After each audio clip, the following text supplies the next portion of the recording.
New at 10, authorities call it a deadly case of road rage in St. Charles County, just as police announce a crackdown on aggressive driving. Yeah, that crackdown begins tomorrow. And Fox News' Andy Banker reports 3 families are already paying a heavy price tonight.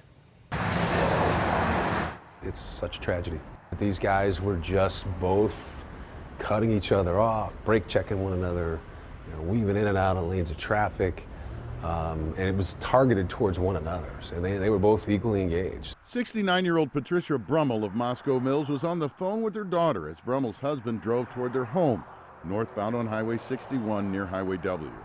Authorities say 2 men who had been dueling with their vehicles triggered a chain reaction crash that sent Brummel's vehicle off the road.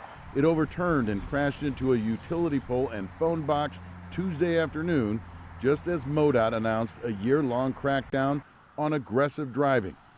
There was a simple message. How sharing the road with other people is important, and the things they do can lead to crashes. And lead to deaths. Missouri topped more than 1,000 traffic fatalities in 2021 for the first time in 15 years. So far in 2022, fatal crashes are up 7.5% from this time last year.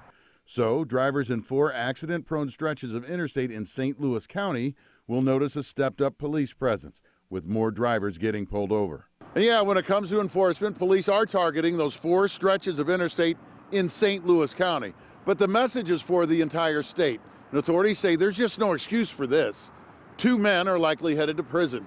Patricia Brummel is dead. Whatever that was that happened, it's going to be, in and out of your life in a matter of 2 or 3 seconds. To make a decision like they did, to engage in the erratic behavior, to put not only their own lives at risk, but innocent people who they're not even thinking about, just doesn't make sense. They've completely altered the lives of 3 families forever. 35-year-old Daniel Leffler of St. Peter's and 63-year-old Joseph Foppel of Troy face charges of assault and involuntary manslaughter each, with up to 17 years in prison each if convicted.